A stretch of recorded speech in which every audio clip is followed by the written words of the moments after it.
Alhamdulillah, salatu wassalamu ala rasulillah wa ala alihi wa sahbihi wa man walah. Wala hawla wala quwwata illa billah, amma ba'du. Qala al-musannif rahimahullahu ta'ala, al-qasru bis safari wal jam'u bihi wa bil matari wal maradi.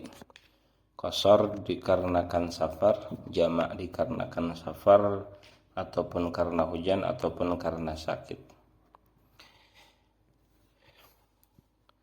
Yang pertama adalah pembahasan tentang mengqashar salat, al-qasru. Al-qasru yang dimaksudkan dengan mengqashar salat adalah antusallal zuhru awil asru awil isya'u rak'ataini. Mengerjakan salat zuhur ataupun asar ataupun isya' 2 rakaat. Artinya mengerjakan salat yang aslinya 4 rakaat dikerjakan dengan 2 rakaat saja. Meringkas 4 menjadi 2, itu artinya mengqashar.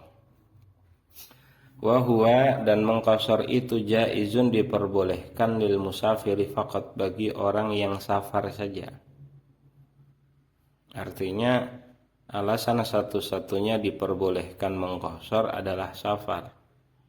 Ini nanti beda dengan jamak. Kalau jamak bukan hanya safar, bisa karena hujan ataupun menurut pendapat pribadi Imam Nawawi adalah sakit. Sakit juga diperbolehkan untuk menjamak sebagaimana nanti akan dibahas. Adapun qashar, maka alasan satu-satunya diperbolehkan mengqashar adalah safar. Tidak ada alasan lain. Lah, kata jaiz ini menunjukkan bahwa itmam itu lebih utama daripada mengqashar, dan memang demikian.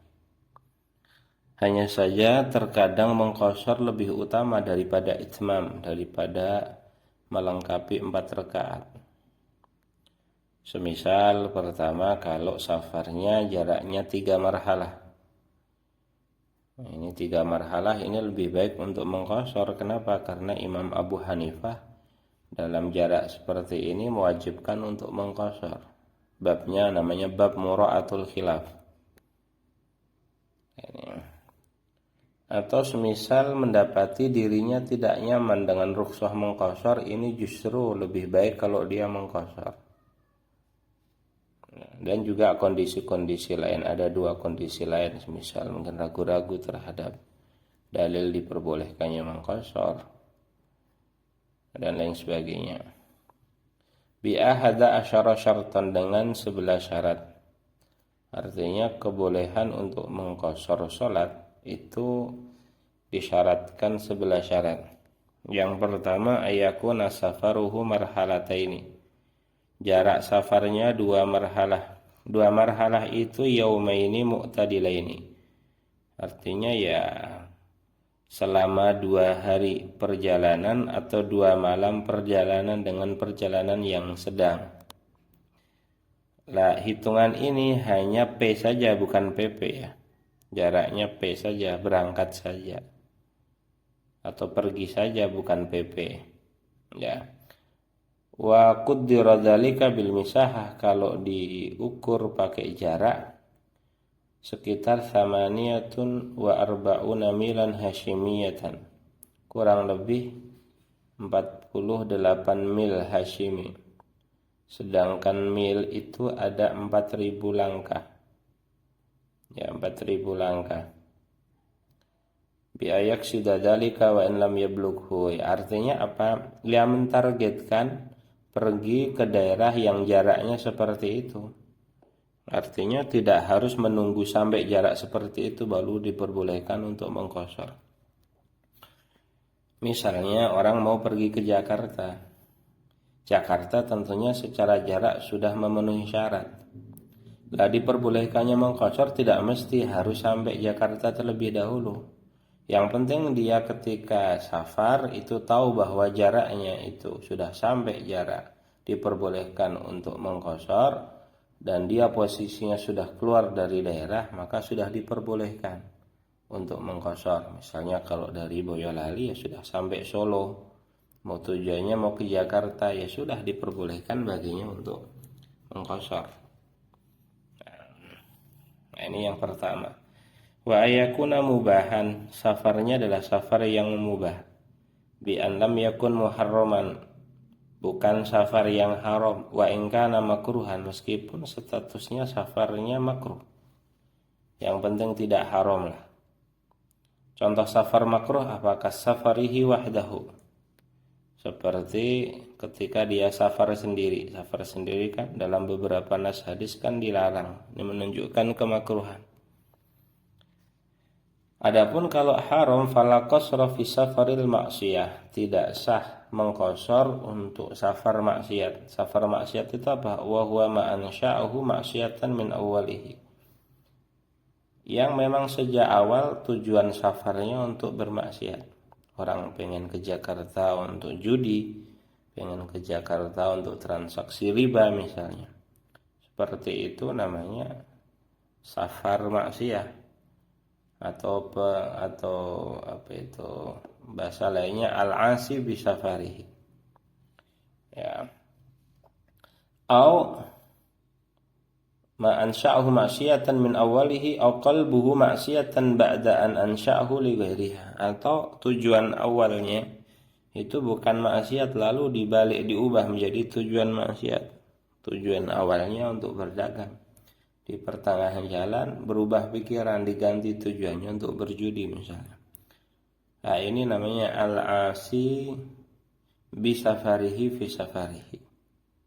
Kalau yang pertama tadi al-asi bi safarihi, karena al-asi bi safarihi fi safarihi. Ini juga tidak boleh untuk mengqasar dan melakukan rukhsah safar yang lainnya. Beda halnya kalau al-asi fi safarihi atau al-ma'siyatu fi safar.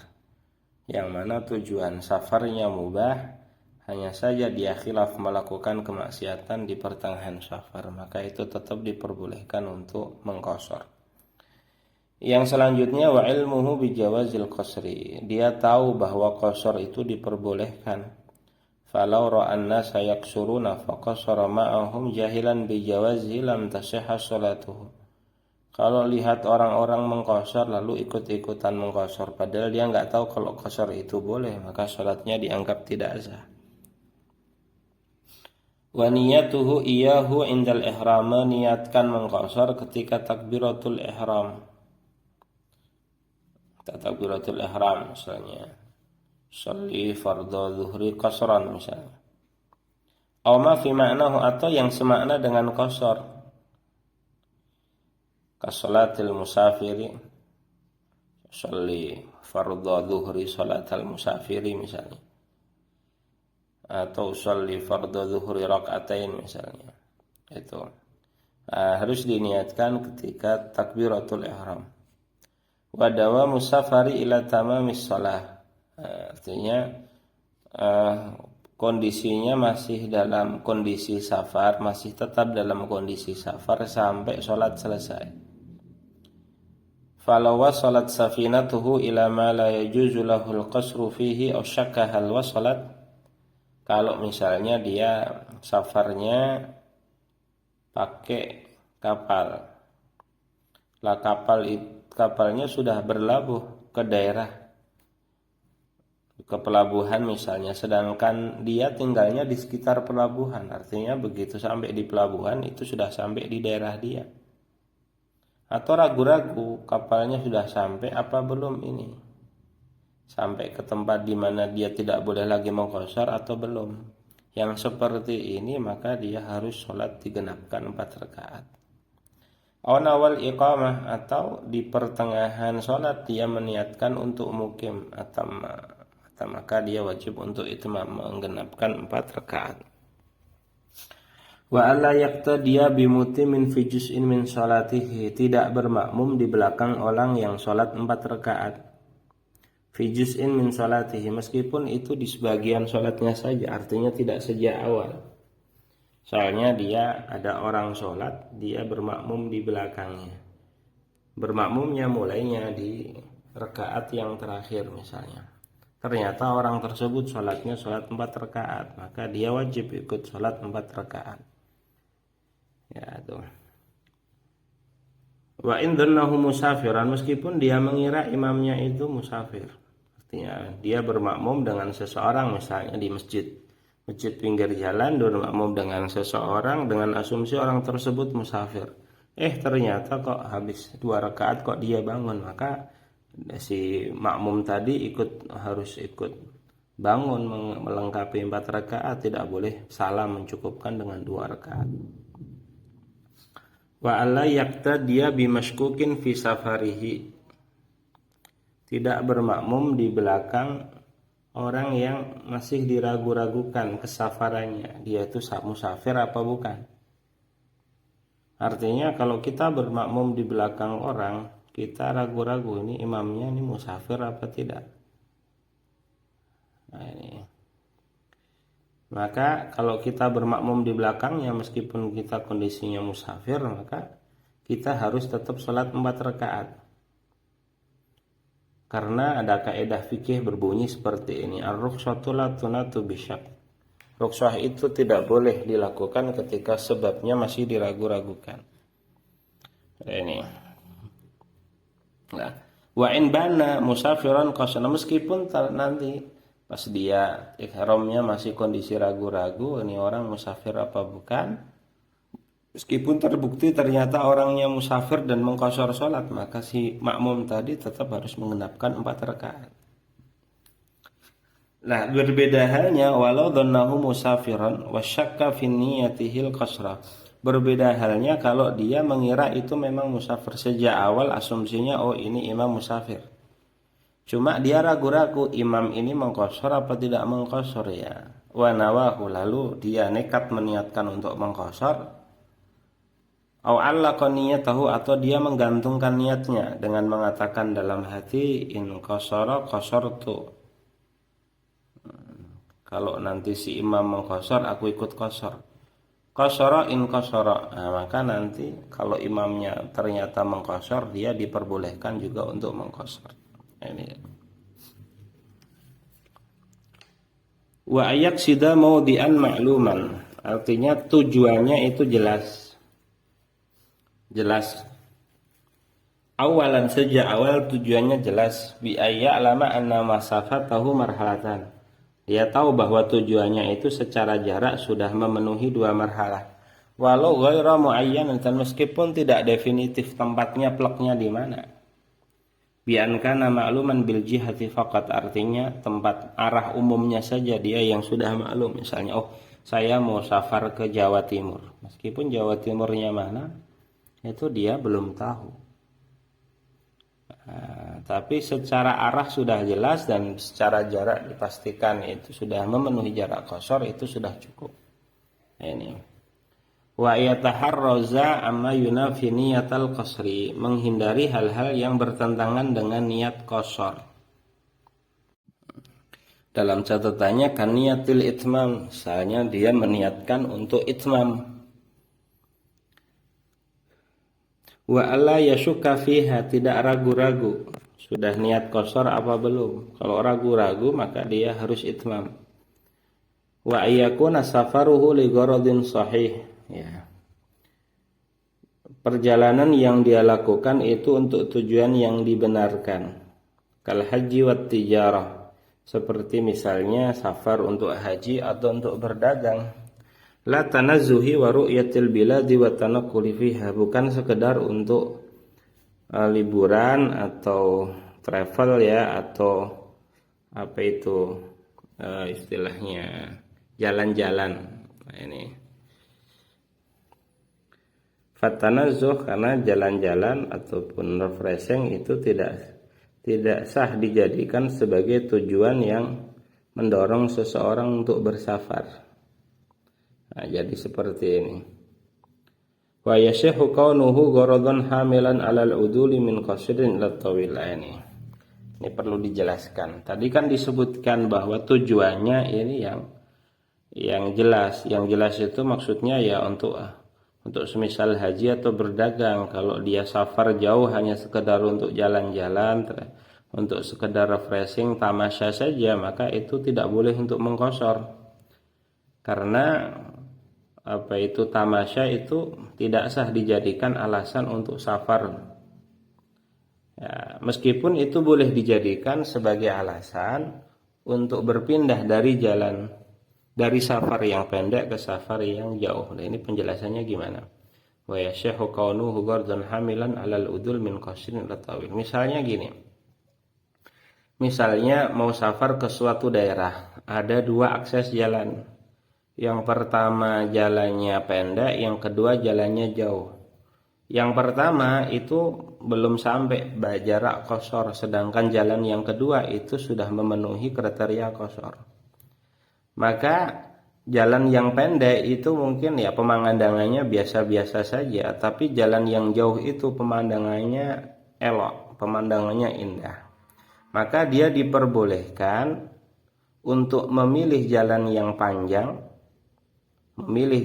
panjang, ya, sembari nanti ya dia refreshing, artinya sembari nanti dia bertamasya. Ini ya jelas ya. Sekali lagi saya ulangi, tanazzuh ataupun tamasya itu tidak sah dijadikan sebagai tujuan safar, tapi sah dijadikan sebagai ya apa istilahnya ya, yang mendorong seseorang untuk memilih jalan yang jauh daripada jalan yang pendek. Nah, misalnya mau safar ke Jawa Timur, ada jalan yang pendek lewat tol, cuma pemandangannya ya sawah saja mungkin kanan kiri. Nah, tapi bisa lewat gunung, misalnya lewat Tawangmangu. Lewat Tawangmangu ini pemandangnya pegunungan, elok dan lain sebagainya. Lah dia tamasya itu dijadikan sebagai tujuan sekunder, bukan tujuan primer. Tujuan primernya dagang ke Jawa Timur, tapi dia memilih sekalian tamasya lewat jalan yang jauh. Ini diperbolehkan. Ya, ini butuh penjelasan agak panjang ini. Ya. Terus wa ayyujawiza sura fil musawwarati wal umrana fi ghairiha. Ini melewati batas desa bagi yang ada batasannya atau melewati bangunan bagi yang tidak ada batasannya. Nah, ini apa ini? Wa ayyujawiza sur, melewati batas desa 4. Nah, ini ay al-mukhtas bil balad, batas desa yang khusus untuk daerah tersebut. Wa misluhul khandaq wa in lam yakun sur, atau yang dihukumi sama melewati parit kalau tidak ada sur, maka melewati parit. Wala ibrata bima wara'ahu minal imarah, kalau sudah melewati batas desa atau melewati parit maka tidak penting setelahnya ada bangunan ataupun tidak ada bangunan, dia sudah diperbolehkan untuk mengqashar. Ini ya.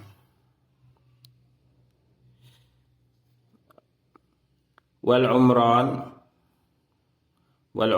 atau melewati bangunan, artinya sudah tidak mendapati bangunan lagi. Wa in takhallalahu kharabun wa nahwu, meskipun antar bangunan satu dengan bangunan yang lainnya itu adalah lahan kosongnya. Misalnya rumahnya tidak bersambung, antara satu rumah dengan rumah yang lainnya ada kharab, ada lahan yang tidak tergarap, tidak ada bangunannya. Nah, ini maka tidak masalah selama itu rumah masih masuk dalam kategori daerah tersebut, maka harus dilewati terlebih dahulu, baru diperbolehkan untuk mengqashar. Wala tushtaratu mujawazatu kharabi wal majari allati wara al baladi, tidak disyaratkan harus melewati lahan kosong ataupun lahan pertanian yang di luar daerah. Wa ini tasalat bihi, meskipun nyambung sama permukiman di daerah tersebut. Nah, misalnya kan ada lahan pemukiman nyambung sama hamparan sawah atau lahan-lahan kosong, itu tidak disyaratkan harus melewati sawah-sawah dan lahan kosong tersebut. Nah, ini wa mahalluhu fil kharabi in hawwatuhu aw ittakhadhuhu mazari wa illa fala budda min mujawazatihi. Nah, ini lah tidak disyaratkan harus melewati kharab, lahan kosong itu kalau lahan kosong tersebut dijadikan sebagai pagar desa atau pagar daerah, atau sudah dijadikan sebagai lahan persawahan. Tapi kalau tidak, maka ya tetap harus melewati itu terlebih dahulu, baru nanti diperbolehkan untuk mengqashar. Nah, ini. Tentunya yang seperti ini kalau di kota-kota besar sulit dipahami ya, tapi kalau mungkin daerah pedesaan itu kan terkadang antar satu daerah dengan daerah yang lainnya kan ada hutannya, ada banyak lahan kosongnya, hamparan sawah dan lain sebagainya, itu masih bisa dipahami. Ya.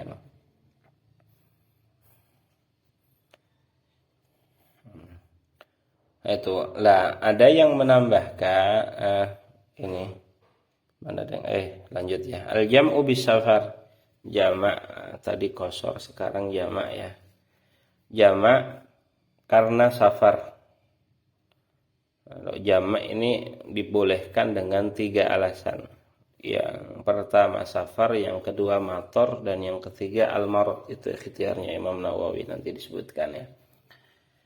Jamak artinya antusallal asru fi waktu zuhri, mengerjakan sholat asar di waktu zuhur dan mengerjakan sholat isya di waktu maghrib takdiman. Artinya dengan mendahulukan sholat kedua di waktu yang pertama. Aw tusalla dhuhru fi waqtil asri wal maghribu fi waqtil isya ta'khiran, atau mengakhirkan sholat zuhur di waktu asar atau maghrib di waktu isya. Fayajuz ini diperbolehkan bagi musafir, diperbolehkan, tapi tentunya juga tidak menjamak lebih utama daripada menjamak. Ya, sama seperti pembahasan qasar tadi. Fayajuzu lil musafiri bisyurut, diperbolehkan bagi orang musafir untuk menjamak dengan beberapa syarat. Lah jamak ini kan ada jamak takdim, ada jamak takhir. Jamak takdim itu memiliki 6 syarat. Fasyurutu jam'i takdim 6. Ya, yang pertama al-bada'atu atau al-buda'atu bil ulawan, memulai dengan sholat pertama terlebih dahulu, artinya urut tertib. Fatabtulu in qaddama thaniyata aliman amidan, maka sholatnya tidak sah kalau sholat asar dulu baru zuhur padahal jamak takdim, atau isya dulu baru maghrib. Itu kalau tahu dan sengaja maka hukumnya tidak sah. Fa in kana jahilan aw nasiyan, kalau tidak urut karena tidak tahu atau karena lupa, waqa'at naflan mutlaqan, maka yang didahulukan tadi itu tidak sah tapi terhitung sebagai sholat nafilah mutlak, dapat pahala masihan. Malam takun alaihi fa'itatun min nau'iha, dengan catatan dia tidak punya tanggungan qadha dengan jenis sholat yang sama. Misalnya jamak takdim kok sholat asar dulu baru sholat zuhur, ini kan kalau sengaja tidak sah. Tapi kalau tidak sengaja maka terhitung nafilah mutlaqah. Atau kalau misalnya dia punya tanggungan qadha sholat asar misalnya di waktu-waktu sebelumnya, maka itu sudah bisa dijadikan sebagai penggantinya. Wa illa fattaqawanha. Wa kadza taqa'u tsaniyatu naflan mutlaqan aw 'anil fa'itati min nau'iha lobana fasadul ulam. Demikian juga kalau sholatnya urut, zuhur dulu baru asar, maghrib dulu baru isya. Tapi setelah sholat asar, setelah sholat isya, ketahuan bahwa maghrib tadi itu sholatnya tidak sah. Ketahuan bahwa pas maghrib tadi itu sholatnya tidak sah karena suatu sebab. Nah, maka ini kan juga berarti tidak urut, karena sholat yang pertama hukumnya tidak. Kalau sholat yang pertama ternyata tidak sah, maka hukum sholat asar sama isya'nya seperti apa? Nah, sama, sholat asar sama isya'nya itu hukumnya sebagai nafilah mutlaqah, tetap dapat pahala. Atau kalau misalnya sebelumnya punya tanggungan qadha asar ataupun punya tanggungan qadha isya, maka itu sudah bisa dijadikan sebagai qadha. Nah, seperti itu. Wa niyatul jam'i fiha, niat menjamak fiha fil ula, ketika sholat pertama itu harus meniatkan kalau ingin menjamak sholat kedua di waktu yang pertama. Lah ini lebih utamanya niat menjamak itu bersamaan dengan takbiratul ihram. Jadi pas takbiratul ihram sholat zuhur atau maghrib itu sudah meniatkan akan menjamak asar ataupun isya, jamak takdim. Tapi kalaupun tidak pas takbiratul ihram, itu yang penting itu bahkan bersamaan dengan salam pun itu boleh. Yang penting pas sholat yang pertama itu sudah niat. Mau pas takbiratul ihram, tentunya itu lebih utama, atau di pertengahan sholat, atau sekurang-kurangnya bersamaan dengan salam dia meniatkan untuk menjamak sholat kedua di waktu yang pertama. Nah, ini berbeda sama qasar. Kalau qasar niatnya harus pas takbiratul ihram. Ini wal mu'alatu bainahuma mu'alah. Nah, tidak ada jeda antara keduanya, sholat pertama dan sholat yang ketiga. Bi alla yatula faslun bima yasa'u rak'ataini khafifataini. Tidak ada jeda yang panjang yang cukup untuk mengerjakan 2 rakaat ringan.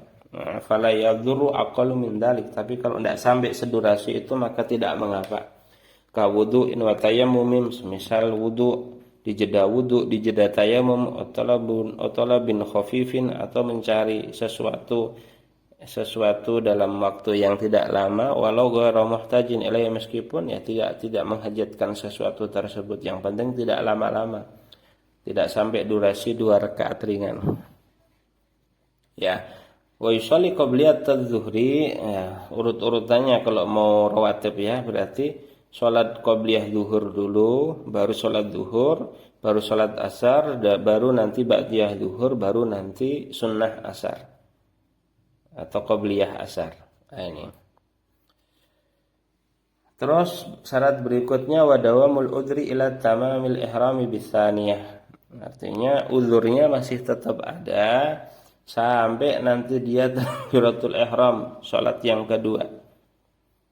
Tapi kalau misalnya dia salam dari sholat yang pertama, ternyata statusnya dia sudah mukim, fala jam'a, maka tidak boleh lagi untuk menjamak. Wala yushtaratu safar indal ihrami bil ula. Tidak disyaratkan safar ketika takbiratul ihram yang pertama.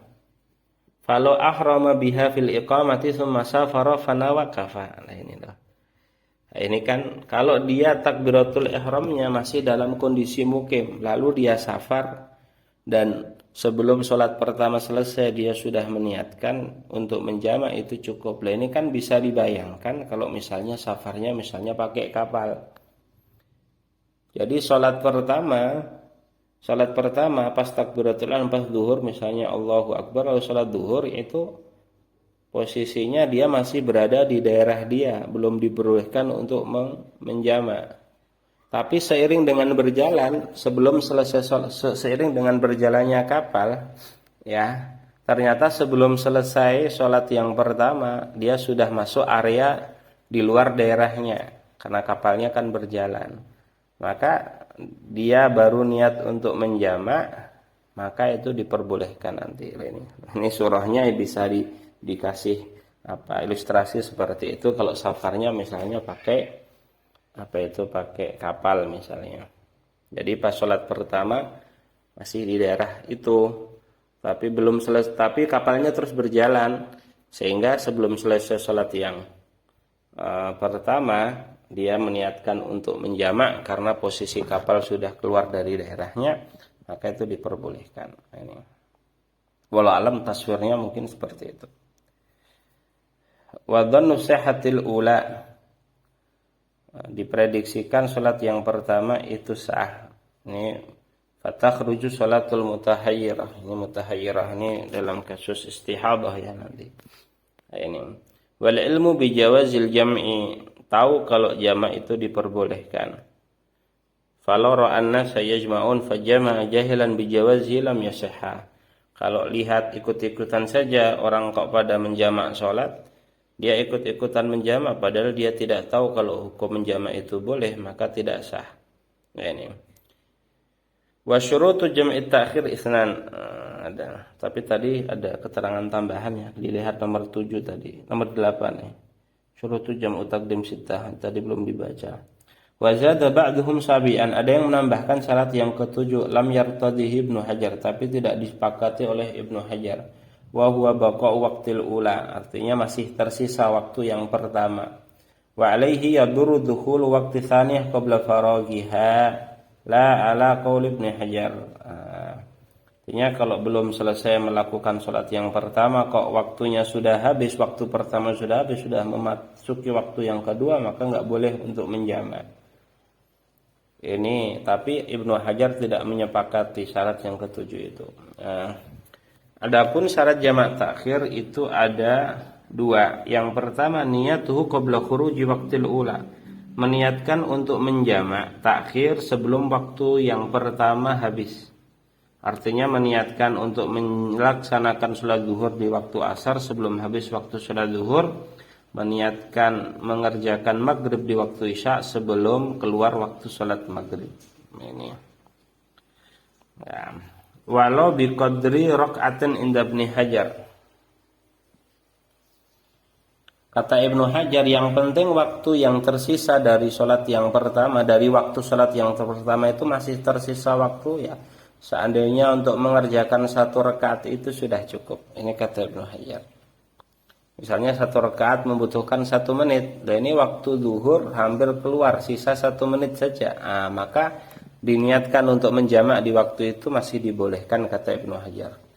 Qala Romli la budda yanwi wal baqi minal waqti ma yasauha kullaha. Kata Romli, enggak, waktu yang tersisa dari waktu sholat pertama itu seandainya digunakan untuk mengerjakan sholat itu cukup. Sholat keseluruhannya itu cukup, tidak hanya 1 rakaat saja. Ini versi Romli.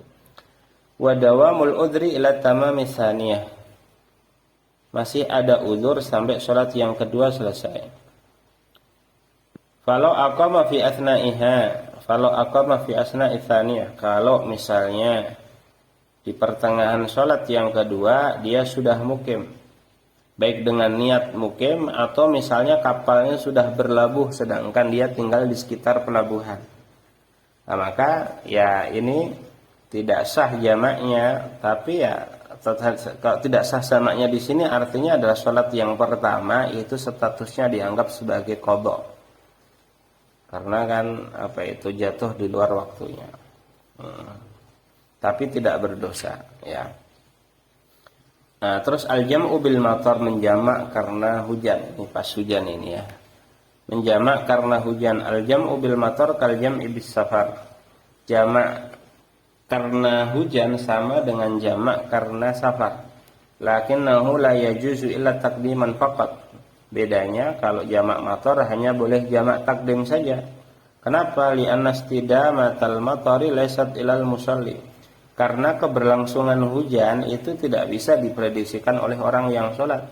Kalau ditakhirkan bisa-bisa nanti ternyata hujannya reda. Ini berbeda dengan safar. Wa yajuzu jam'ul asri ilal jumu'ati bil matar kas safar. Lah ini boleh menjamak zuhur dengan asar. Begitu juga Jumat dengan asar karena hujan, persis sama dengan safar. Ya ini. Dengan syarat-syarat jamak takdim ditambahkan lagi ma'a wujudil matari indal ihrami bil ula. Dengan catatan ditambahkan syarat ketika takbiratul ihram salat yang pertama posisi hujan sudah turun. Demikian juga inda tahalluli minha. Ketika salam dari sholat yang pertama itu ada hujan. Ada hujan berlangsung sampai nanti takbiratul ihram sholat yang kedua. Adapun selain di 3 tempat ini, misalnya pertengahan sholat yang pertama atau setelah takbiratul ihram sholat yang kedua, kalaupun hujannya reda, maka itu tidak apa-apa. Yang penting di 3 tempat itu, yaitu ihram bil ula dan salam minal ula sampai nanti ihram bithaniyah, itu posisinya masih ada hujan. Tentunya hujan yang membasahi pakaian ya, hujan yang membasahi pakaian, sehingga kalau orang ke masjidnya itu lewat akses yang dia bisa berteduh sehingga tidak terkena hujan, maka ya tidak diperbolehkan untuk menjamak matar. Ya, dan rumahnya jauh dari masjid, sehingga kalau nanti dia berjalan ke masjid itu akan berpotensi kehujanan, pakaiannya basah. Ini. Yang terakhir al-jam'u bil marad, menjamak salat karena sakit. Ikhtaran Nawawi wa ghairuhu, Imam Nawawi dan juga ulama mazhab Syafi'i yang lainnya. Begitu juga ini adalah mazhabnya Imam Ahmad, memilih untuk diperbolehkannya menjamak karena sakit. Wa dhabtul maradi bima yashukku ma'ahu fi'lu kulli fardin fi waqtihi masyaqqatan dhahirah. Ya, patokan sakit yang diperbolehkan untuk menjamak adalah ya ketika berat bagi orang yang sakit tersebut untuk mengerjakan setiap sholat pada waktunya dengan masyaqqah yang tidak ringan, melebihi masyaqqah basah karena hujan-hujan. masyakoh yang memperbolehkan orang untuk duduk, duduk ketika sholat. Artinya patokan masyakohnya seperti itu. Nah, ini diperbolehkan takdiman wa ta'khiran, baik jamak takdim atau jamak ta'khir, dengan syarat-syarat yang sama pada jamak yang dilakukan karena safar. Wallahu a'lam.